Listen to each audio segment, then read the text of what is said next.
Today we'll be talking about chemical equations, and this is a topic that most people are already familiar with. Chemical equations are simply the recipes for chemical reactions.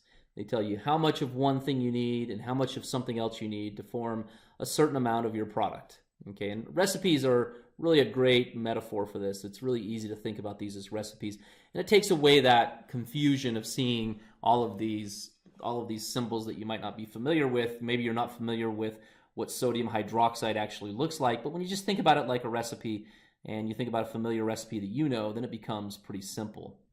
So on those lines, let's look at one really easy recipe for, in this case, for a turkey sandwich.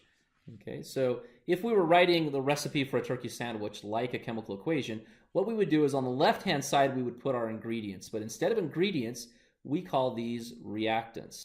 And then on the right-hand side, we put what we're making, and that is our product. We put products because sometimes there's more than one thing you're making. And so in the case of a turkey sandwich, just to be really simple, we put 2 bread, so in other words, 2 slices of bread, plus 1 cheese, plus, we'll say 3 turkey, so like 3 slices of turkey, plus 1 tomato, plus 1 lettuce becomes, our product is 1 sandwich. So that's essentially taking a recipe and turning it into using it in the same format as we would use a chemical equation. And one thing that I would say is different here is just that instead of when you only have one of something, you don't write anything. And so if we were writing this truly like a chemical equation would be written, we would take out the ones. You would just say tomato, we just say lettuce, we just say sandwich, okay? Because the ones, similar to our formulas, the ones are assumed. All right, now a couple of symbols you'll want to be familiar with. This S in parentheses means solid. Okay, and when you write this, when you use this S, for example, if you have iron solid, you would write Fe and then an S in parentheses as a subscript. Now, G means gaseous or just gas. And another example here would be O2, and then in parentheses we'd put a G. L, of course, means liquid. And we could just use H2O and then put a little L here in parentheses. And then AQ, not as common, maybe that you might not guess what this means right off. That means aqueous. And what that means is when something's aqueous, that just means it's dissolved in water. So, for example, if you had NaCl, NaCl is table salt, of course, but if for your reaction it needs to be dissolved in water, then you would put in parentheses AQ. Okay, so aqueous just means dissolved in water. One other symbol down here is this little triangle. That, of course, is the symbol for delta. And that just means that heat has been given off, okay, in that reaction. So a good example of that was the hand warmer that we used in, I think, one of the first labs. And of course, when you shake that, it's exposed to oxygen. So iron, which is what's inside of that hand warmer, mixed with oxygen gives off heat. So if you were to write that equation out, you'd want to have this little triangle in it showing that heat is given off. All right, now the next step is when we see a reaction written out in words, how do we put that into an equation? So first of all, we're going to only do what we call a skeleton equation, okay, and that, don't be thrown off by that. All that means is that it's an equation that's not yet balanced. So it's kind of like in our example of the turkey sandwich, kind of like saying you make a turkey sandwich by putting bread with turkey, with tomatoes, with lettuce, but you're not saying how much of each of those things you have. Okay, so we're going to start with one of those skeleton equations and then work from there to where we're balancing the equations. So on this one, we take iron 3 sulfide. Now, if you're not sure what iron 3 sulfide is, this is a good time to come in and talk to me, okay? Because this goes back to the naming that we did over the last couple of weeks. And it's going to be important now to be able to use that naming in these practical situations, because some of these problems, in order to get started, you've got to have that naming down. So you might need to review some of that. So the iron 3 sulfide reacts with gaseous and actually this is solid, so we need to put in parentheses here a little s. So it reacts with gaseous hydrochloric acid. Again, naming. Okay, this goes back to that little sheet that has the naming workflow. So you'll want to look at that again. But hydrochloric acid is HCl, and we want to put in parentheses a G for gaseous. And then it forms, so when we see that word forms, that means that this reaction is happening and it's going to form whatever products we have. And so we put a little arrow where we see form. And then we have iron 3 chloride. And again, if this doesn't make sense, come talk to me on how to write iron 3 chloride. And next, it also produces gaseous hydrosulfuric acid. Hydrosulfuric acid is H2S, and that is gaseous. We put in parentheses a G. Now, I will note here that where it says iron 3 chloride here, I do know personally that that is a solid, okay, even though it doesn't actually say it in the problem. So I'm going to put an S there. But if it didn't say it, then don't put anything, okay, if you're not sure what that is. I just happen to know that one, so I'll put the solid in there. So that's an example of just how to take words and turn it into an equation. All right, now we've got to go backwards on this one, and this is also relatively simple. We just have to take iron solid. So just to put an equation into words, we say solid iron plus gaseous oxygen react to form iron 3 oxide. So in this case, we have taken an equation and just turned it into words. The only thing that I should probably put here is instead of a plus, I should probably say and. So solid iron and gaseous oxygen react to form iron 3 oxide. Now that we know how to just write the skeleton equation, and again, the skeleton equation is simply the recipe without the amounts, now we need to figure out how to balance equations so that we can figure out if we're going to produce 3 sandwiches, how much bread are we going to need, or how much turkey are we going to need. So we need to make sure that it's balanced on both sides so that we are using the correct amount of ingredients to form or to make the correct number of products. And so there's 4 simple rules, and they're actually, we probably don't even need 4 rules. It's actually, we pretty much just need 1 rule. And that 1 rule is going to be number 3 on this list. But we put some extra ones in there just to help everything get started. So first of all, we assemble the correct formula, and that's what I was just showing you, is how to assemble that correct formula. And we use the pluses and the arrow in order to form that correct formula. The second step is we count the number of atoms of each type appearing on both sides. And that's pretty straightforward. If we've got 3 hydrogens on the left, we need 3 hydrogens on the right.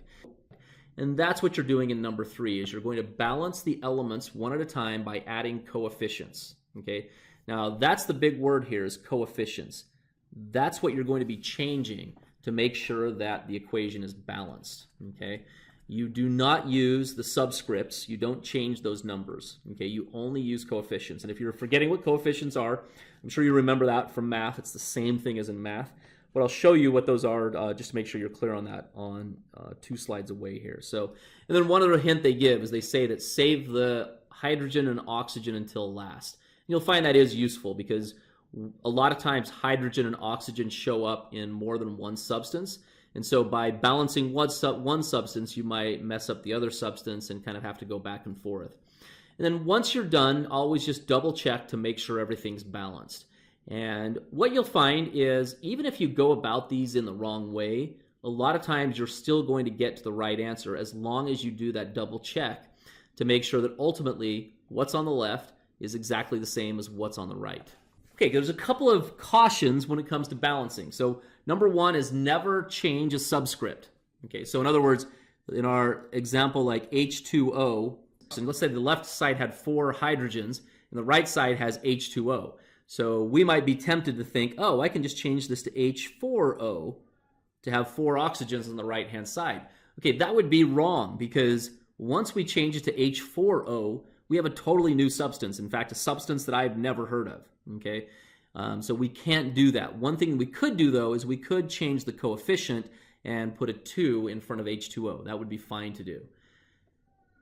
Next, never put a coefficient in the middle of a formula. They must go only in front. So the example they give here is if we had on the right-hand side, if we had NaCl, but on the left-hand side we had 2 chlorines, we might be tempted to say Na2Cl, but that would not be correct. If we're going to have 2, we've got to have 2 of the whole substance. We can't have just 2 of one of the atoms, because that again would change our entire compound, and really Na2Cl is something that doesn't even exist. So it has to be, we have to make sure that we only change the coefficients. All right, now on to some examples. Let's just go through and we're going to balance these, and we're going to follow these rules and then put them into use in a practical setting. So first of all I do is I just choose one of the atoms on the left-hand side and then count how many there are and compare it to the right-hand side.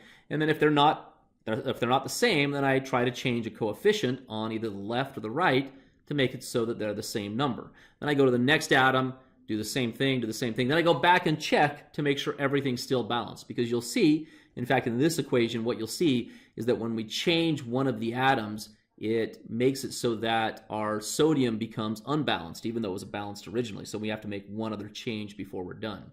All right, so let's go for it. First of all, we've got 1 sodium on the left and 1 sodium on the right. All right, so we're good there. Okay, next, now we always leave the hydrogens and oxygens until last, but we're at that point now. So we look first at the hydrogens. We have 2 hydrogens on the left, and on the right we have 2, and we've got 3 on the right and 2 on the left. All right, so that's kind of a tricky situation, okay, because we can't put 1.5 here, okay. That would be because we can't have halves when it comes to our coefficients. They have to be whole numbers. That's just by convention. So let me show you what I would do in this case. Let's try this. And again, if you just experiment and then go back and check it, it'll be fine. I'm going to put a 2 right here. Okay, so I'm going to make it so that there are 4 hydrogens on the right side, because we've got 2 right here, and then we've got 2 of this substance of sodium hydroxide, which has 1 hydrogen in it. So if we've got 2 of those, we've got 2 hydrogens there. So 2 plus 2 is 4. Okay, so now we've got 4 hydrogens on the right. We need to balance it out. We need to go back to the left, and we need to make it 2 right here as well. So now we've got 4 hydrogens on the left and 4 hydrogens on the right. So now for hydrogen, at least, we are balanced. Now let's go to oxygen. Oxygen now has 2 oxygens on the left, and it's also got 2 oxygens on the right. So we are balanced with oxygen now that we've made this change that we just made a moment ago. But the last step is we always go back and check to see if everything is balanced. So let's go back to our sodium again. So sodium, we have 1 on the left, and now we have, we've got 2 on the right. Okay, so now we have something that is not balanced, even though it was balanced before. So now we need to add a 2 right here on sodium so that it's balanced on the left and the right. Now let's go through and check everything else. We've got 4 total hydrogens on the left, and we have 2 plus 2 is 4 total on the right. And then oxygen, we've got 2 on the left plus 2 on the right. So this equation now is balanced. We're good to go. Now this next one is, we've got sodium nitrate plus copper. It becomes copper 2 nitrate plus silver. So let's go ahead and see if this is balanced. Let's look at the silvers first. We've got 1 silver here on the left, 1 silver on the right. So we're already balanced there. That's not too difficult. Now let's go on to nitrogen. Nitrogen, we've got 1 nitrogen on the left, but look on the right, okay, because we've got 2 of our polyatomic ion, nitrate, and we've only got 1 on the left. So now with nitrogen, we've got 2 on the right, 1 on the left, so therefore we need to put a coefficient of 2 right here to give us 2 nitrogens. Okay, now let's look at oxygen now. So we've got O3 times by 2, so that makes 6 oxygens on the left, and we've got NO3, and we've got 2 of those NO3s, so that makes 6 oxygens on the right. So our oxygens right now are balanced. And then finally, copper, we've got 1 copper on the left and 1 copper on the right. Now again, the last step after we've checked to see if everything is balanced, or after we've gone through each and balanced them, now we need to go back and check to see if everything is still balanced. Let's check our silver first. We've got 2 silvers on the left. We've only got 1 on the right. Okay, so we need to change that. Let's put 2 right there. Let's go back and check everything else. 2 nitrogens, 2 nitrogens, 6 oxygens, 6 oxygens, 1 copper, 1 copper. Okay, we have a balanced equation now. All right, now finally, this is the equation for when you take methane, natural gas, and you burn it, okay, or you explode it in some cases. So we've got methane, CH4, plus oxygen becomes CO2 plus H2O. Let's start with the carbons. Carbon, we've got 1 carbon on the left, 1 carbon on the right. Good, we're good to go there. So we want to leave the hydrogens and oxygens for last, which we're at that point now. So let's look at hydrogen. We've got 4 on the left, but on the right we've only got 2. So in order to balance that out, we're going to need 2 waters. Okay, that'll give us 4 hydrogens on the right and 4 hydrogens on the left. And then we go to now oxygen. We've got 2 oxygens on the left, but on the right we've got 2, 4. All right, so oxygen we're going to need more. Okay, so we need 2 more here, or 2 total of that O2. So that'll make 4 on the left and 4 on the right. So let's go back and check one more time to make sure we haven't thrown off our balance at all. We've got 1 carbon on the left, 1 carbon on the right. We've got 4 hydrogens on the left. We've got 4 hydrogens on the right. We've got 4 oxygens on the left, and then we've got 2 plus 2 is 4 on the right. That's a balanced equation. All right, well, that concludes our video on balancing equations. And you'll see, just like as we worked on these, you'll see that you just jump into it and you go and you try different ways of balancing the equations, and eventually you'll get there. If you just follow that simple pattern of comparing what you've got on the left to what you've got on the right and only changing the coefficients. Let me know if you have any questions, and we can go over those in class, and I'll talk to you next time.